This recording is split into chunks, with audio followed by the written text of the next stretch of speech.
Mike Duggan's independent campaign to become governor is front and center on OTR this week, along with our lead story, what's happening on the budget. On the OTR panel, Chad Livengood, Zoe Clark, and Bill Ballinger. Sit in with us as we get the inside out, off the record. Production of Off the Record is made possible in part by Bellwether Public Relations, a full-service strategic communications agency partnering with clients through public relations, digital marketing, and issue advocacy. Learn more at bellwetherpr.com. And now, this edition of Off the Record with Tim Skubick. Thank you very much. Welcome to Off the Record in Studio C. Mike Duggan on the program later on. But let's start out with the lead story this week. The Michigan House had a chance to dock themselves some pay until they got the budget done, and they whiffled and waffled, and what did they do? Well, the vote failed, but let's just put this into context because, I mean, yes. Well, it needed a 2/3 majority. Yes, because this would have been a constitutional amendment, one that wouldn't have actually docked their own pay in real time. Put it on hold. Right, but not for this legislature. This wouldn't even go into this wouldn't even have made it onto the ballot till 2026. It would have been a fiscal year after that. So this whole, they decided not to, it's like, well, okay, that wouldn't have happened in real time. But basically, Dems were like, no, this is all just theater. We don't, think that Republicans are continuing to be serious about the budget. And it failed. Question. I mean, this is the caucus that has not passed an actual budget yet. They've had 7-8 months now at least 7 months to pass a budget to fund the government, and now they're just taking votes on whether to give pay cuts to a future legislature. Well, how does this play at home? Well, it looks terrible, obviously, Could and they it plays right wait a minute, could they not have figured that out? I think but they're in gridlock, deadlock. They're just so hunkered down, locked into their positions. They just have to look past that. Look, I'm going to give you a suggestion. Just move the fiscal year back to where it was originally. Let's not go 48 down that. other Bill, states we only have do this it. a short show, okay? I mean, it was a gimmick back in 1976 by Bill Milliken and the Democratic legislature to kick, because of a budget crisis, to kick the fiscal year start 3 months down the road. Bring it back, put it on July 1st where everybody else is, and you won't have to have a constitutional amendment. Help him out. They'll have to do it. I'm just going to let him keep going. I mean, look, it's too far gone, right? This is a process that now has been ingrained in how things work. I'm not saying it's a workable process, but you can't even get 1 year's budget done. You think the whole entire state is suddenly going to be like, oh yeah, let's go back to July 1? John Lindstrom has written a lot about this and thought a lot about this. But And let me stay on this vote for a second. What did the Democrats, why were they thinking, what did they have to lose by voting and sending a message to the people that we're being responsible and punishing ourselves if we don't do our job? I mean, the marginal Democrats are going to see this in mail and advertisements against them. And so they'll Matt Hall's Republicans will be able to try to litigate this, and they may say, look, Matt Hall drove the state into a government shutdown, which is where we're headed towards at this point at 40 days out. In marginal districts did vote for Doesn't this. matter. They'll still run the commercials. But they may run them, but they would be lies, and that could be pointed out. And so what we have, right, is now the headlines about this instead of the real headlines, which of course is schools. Some schools have already started. If they're not, it will be in the next week or two. And many coming back without an idea of how much money they are going to have. We heard Okemos School District basically coming out and saying they're going to stop lunch and breakfast programs for the students because they don't know what the budget is going to be. You have superintendents going, come on, get your acts together.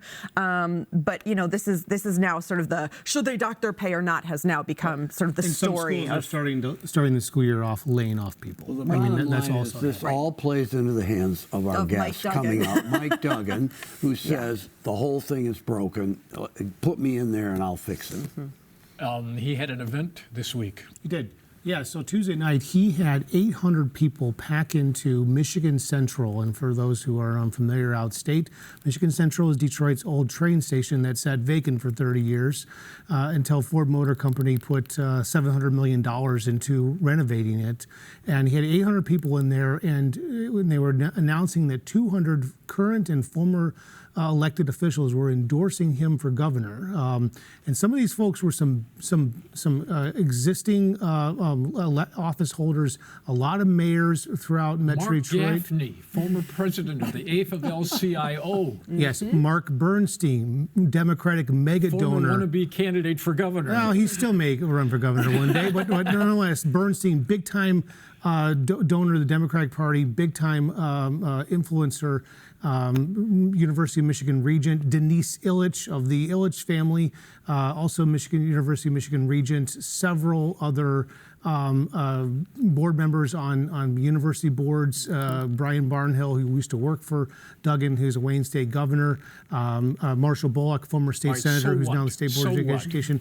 So what? Well, the fissures now of the Democratic Party are fully exposed. The day after this happened, Curtis Artel Jr., the chairman of the Michigan Democratic Party, ordered these Democrats to lose their access to the voter data system, the program known as VAN, that Democrats rely on to get out the vote and win. And like a guy named Mo Baidoon, who's running for Dearborn Heights mayor, immediately lost access in the middle of his campaign for mayor to the state party's voter system as retribution. What did you expect Mr. Hertel to do? Send roses to Mr. Duggan? Probably not. But this is just also again feeding into Duggan's claims that the Democratic Party is becoming a narrow organization of elites that if you don't toe the line, I bet you're going to talk about that in a little bit. I think he might. I mean, Mike Duggan could not have written a better week for himself. And then, of course, his endorsement of who he would like to be, right, his successor, Mary Sheffield, president of the Detroit City Council. Back to our first topic, this pay cut thing was Mike Duggan's idea. I mean, Mike Duggan is now propelling out ideas as if he is the governor, while our governor is very absent from the scene, completely. Wait a second. She issued a memo to the Mears people, and I'm sure the leak came from her office, not anybody else, of all the meetings that she's had with everybody. The only person not on the list was the janitor of the Capitol. I mean, every day I open Instagram and find out where Governor Whitmer was that day, somewhere else outside of Lansing. Now we found out that this week, in the middle of Matt Hall's press conference, that Governor Whitmer is headed off to Japan in early September. And he came to her defense. Well, he seems to coming to her defense a lot these days. I don't see Democrats doing that in Lansing right now. You don't see Woody Briggs out there defending the governor. This week in Michigan politics was just fascinating. Like, again, it wasn't so much that there were just these like huge headlines, there wasn't a budget, but just watching the dynamics at play and this sense that we're sort of careening towards at least a partial government shutdown. Unclear who's in control, who actually wants to make a deal at this point. It's unclear. Quick, shutdown, yay or nay? Oof. Yes. I don't know. Maybe 12 hours. No, there will not. They'll get a deal. Let's, speaking about deals. I was going to say, save this tape. I do have control of the tape. Here's Mike Duggan. Mr. Mayor, welcome to Off the Record. Nice to see you on this beautiful Friday morning. Thanks for showing up. Thanks for having me. All right, I know you hate hypothetical questions, but try this on for size. Let's assume that you're governor. Let's assume that you're one vote short of getting your road fix package fixed. You need one vote, and you've got a lawmaker who wants some money from the state for a local project, and in return, you get the yes vote. Would you do the deal? You know, I think what this state has done with these earmarks is terrible. So you wouldn't do the deal? I won't tell you it's impossible to do the deal, but it's become the entire currency of Lansing is everybody puts their earmarks in. The amount of money they have squandered instead of putting in affordable housing, money in schools, fixing roads over the last 4 or 5 years with all these legislators getting an allocation of their favorite projects is wrong. So I won't tell you it will never happen, but I'm going to try to dramatically shift away from the earmarks that we've seen in recent years. But the intent of the question is, when the rubber is on the road and you need something, are you willing to horse trade? I've been in this business for 40 years, and so I would never horse trade for something I thought was wrong. But if I thought there was a meritorious project that got moved up in the priority list, those are the kinds of agreements you make every day to build coalitions. So the general public that doesn't understand this game will say he's just like everybody else.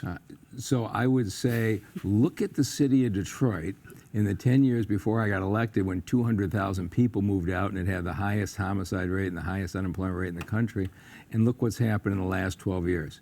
I partnered with City Council, which 12 years ago, City Council was must-watch TV on cable at night, where people who tune in, they fight with each other. 12 years, I haven't vetoed anything. We brought the factories back. We got the street lights on. We got the violence down.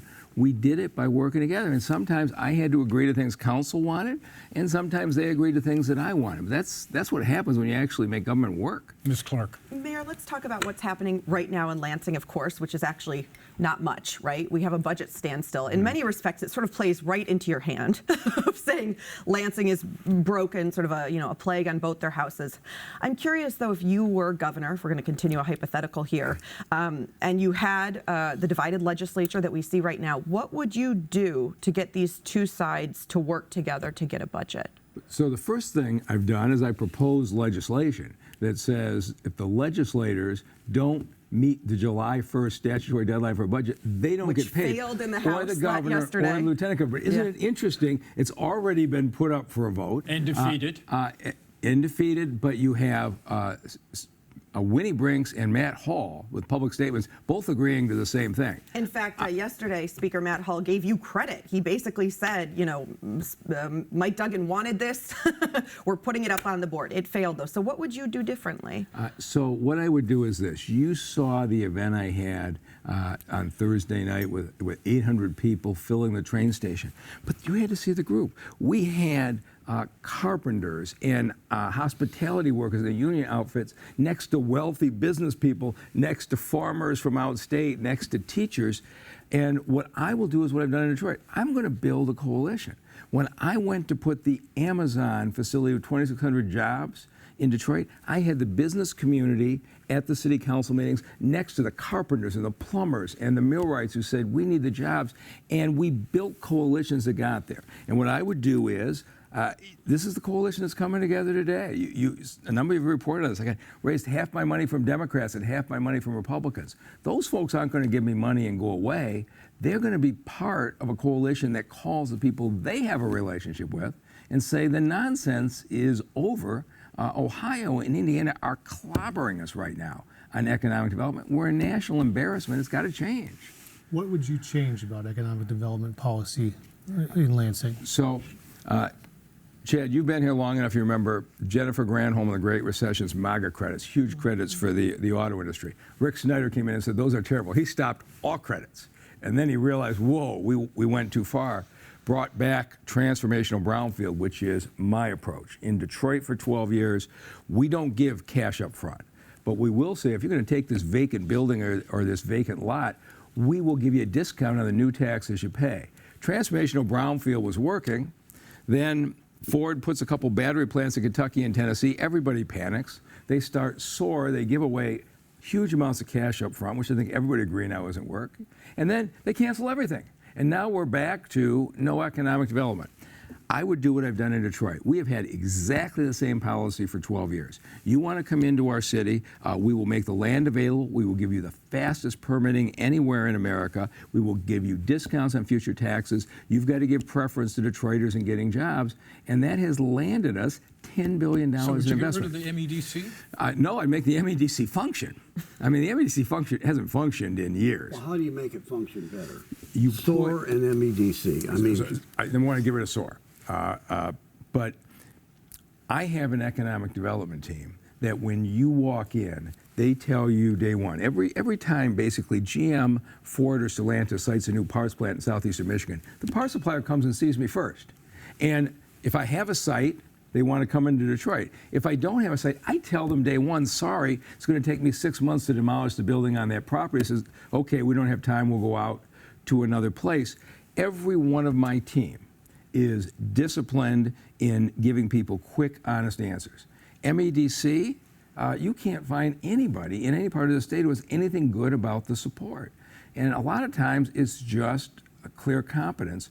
I don't know if they are where they are because they don't have clear direction because the legislature keeps changing the rules, or whether they don't have the kind of staff they need, but it needs to be an advantage. And I'm saying, I'm fighting Columbus, Ohio, who are trying to take the growing tech companies in Detroit, and this Jobs Ohio group is out competing us in recruitment. That's got to stop. So the days of the check up front are over if you get in? Yes. I mean, it would take an extraordinary case to be a check up front. I do not believe in that, and I haven't done it. But this is how we built the Hudson's building. This is how we built the 5,000 employee Jeep plant. Here's how we built the Amazon plant is we said, we will give you a discount on the new taxes as you build. I'd rather have $300 million in the train station for Ford than have zero. And so I gave Ford a discount from $400 to $300 million. We got 1,000 people working in there. We've got investment. That's the way that you do it. It's the way we should do it. And I think Republicans and Democrats mostly agree with that. Mayor, what is the biggest issue facing Michiganders right now? Our kids can't read. I mean, the schools are just terrible. And it's not new. It's been going on for 20 years. You know this. 60% of the fourth graders in the state of Michigan don't read at grade level. The single biggest thing holding back the city of Detroit is our public school system. We have 7,000 people move back last year, but very few families with school-aged children. And it's been the same thing in Lansing. You've covered it as the legislature went from, we'll grade the schools A, B, C, D, F, to no, we're going to scrap that, we'll make it percentage. No, we're going to scrap that, we'll make it red, yellow, green. And then at 21, back to A, B, C, D, F, and then at 23, scrap A, B, C, D, F. No principal or teacher has any idea what they're teaching to. But you've all seen the numbers on how Mississippi's gone. Teach the kids phonics, get them in small group settings, have tutors to back them up, hold the principals accountable. If we don't change the direction of the public schools in this state, it's hard to see what our future is. Should that direction include vouchers? Give the money to the parents, let them choose the education they want. I don't, vouchers isn't necessary, but I would like to see the charters and the traditionals held to exactly the same standard. So no, I'm not in favor of vouchers. I do believe in choice between traditionals and charters, but I think they have to be held to exactly the same performance Well, if you standard. really believe in choice, give them the money and let them choose. Yeah. So we have in the city of Detroit about 200 schools, about 100 traditional and about 100 charter. And parents will tell you we don't have good choices. There are some good performing traditional, some good performing charters, but not nearly enough. And nobody is holding the schools performing badly accountable. I don't see how vouchers solves your problem. Now you've got more schools that nobody's holding accountable. I'd rather take the money we're spending, measure them on their progress, and move out principals after 3 years who aren't making improvement. Now, I know that's got some people upset, but there's no business in this state where if your manager was losing money for 3 straight years, it's okay. Come on back. We'll bring the kids in for another year. We just keep sending these kids to failure schools. You talked about what you've accomplished over the first 8 or 9 years, 10 years of your tenure. How about the grand bargain and the bankruptcy? Yeah. How important was that to you to be coming in as mayor after the city emerged from bankruptcy? What of it? It cleared the balance sheet. And Jerry Rosen, who brokered that, and Judge Rhodes, who you look at the bankruptcies across America, they've dragged out for years. Judge Rhodes got the bankruptcy over in 18 months. Would you have been able to accomplish what you did in the last decade if that hadn't happened? So I have always believed that I could have worked it out without an emergency manager, but it gave us a fresh start. But Bill, think about this. The day we got out of bankruptcy, we still had the highest homicide rate in America. We still had a 20% unemployment rate. We still had 275 parks that were overgrown. And so it gave us a chance. But if you look at what we've done over the last 12 years since the bankruptcy, I don't think anybody would have predicted what we did with that chance. What about population growth? You lost a lot in the first decade, 50,000, as big as the city of Pontiac. Now you've turned it around the last couple of years. Do you think it's going to stay that way? Oh, yeah. And so the Census Bureau and I are now in agreement on the last 2 years on the counts, and we gained about 5,000 2 years ago, 7,000 last year, led the state of Michigan. We were one of the fastest growing cities in America. But think about what that means, Bill. When you bring 7,000 more people to your city, you need 3,500 housing units or people are going to be pushed out. We built 4,000 new housing units, including thousands of affordable housing units, which is why we have no tent cities in Detroit.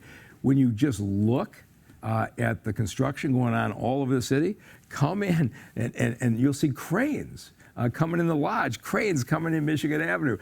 This is a day I've waited for a long time, and I'm confident that the next mayor and the next city council are going to continue to build on a politics of unity and not division. And as long as they do, progress is going to continue. Do you think Mary Sheffield and Pastor Kinlock will be able to continue the work you've done without any backsliding? Of course, I have endorsed the council president, and certainly City Council has been a 12-year partner.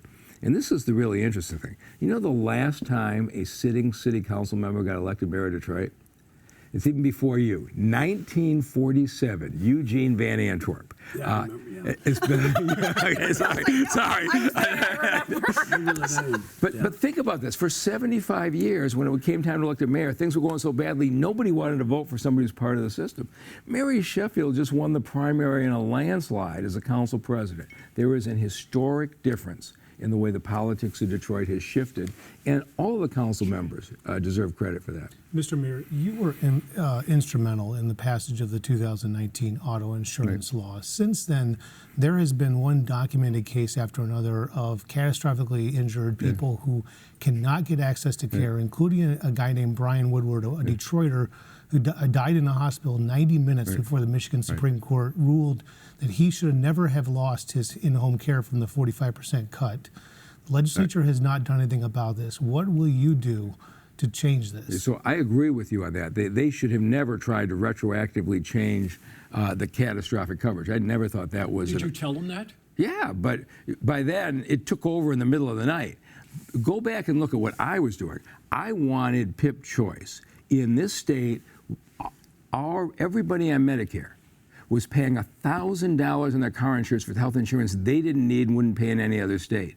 I wanted people to have choice, and we've done that. We've gone from basically the highest car insurance to the third highest.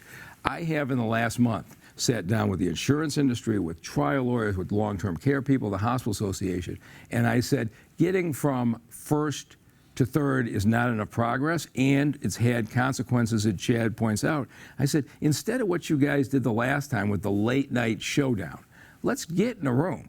You got a guy here who understands the issue, and let's figure out a way that we protect the people who need it, that we take the waste out of the system on the excessive payments, that we make sure that trial lawyers get rewarded for effective advocacy but don't get paid when they aren't doing work. Let's make the whole system work together. That's what it's going to take. But the last time was basically a showdown with guns to people's head. Who is standing in the way of some kind of reform? Complexity. A car insurance is the most complex thing I've ever dealt with. Yeah, I guess what I'm talking about is we've seen over the years since 2019 different chambers or committees vote in favor of some kind of reform, and it always ends up not passing. It's posturing. It's all posturing. By whom? By whichever side it's on. Some people posture for the Democrats, some people posture for the Republicans, and then they go and raise money at election time, and the insurance industry gives money to the Republicans, and the trial lawyers give money to the Democrats, and the long-term care people give money to the Democrats, and hospitals give money to everybody, and they use the issue to raise money. We can fix this. States all over the country have figured this out. And I think I probably am the one person that's got a strong enough relationship. Remember, I started out on the hospital side, and then I got to the side of fighting for Detroiters who couldn't afford car insurance. I understand this issue. And everybody, if you get them alone, will say this system is terrible.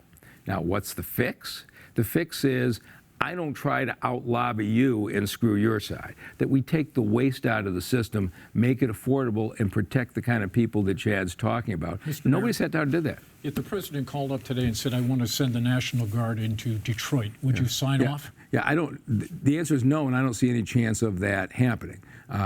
What we have in the city of Detroit... Is it wrong to do this? Is it wrong to have the NG come in? It's bad strategy. The right strategy to mix troops with police officers is not good law enforcement strategy.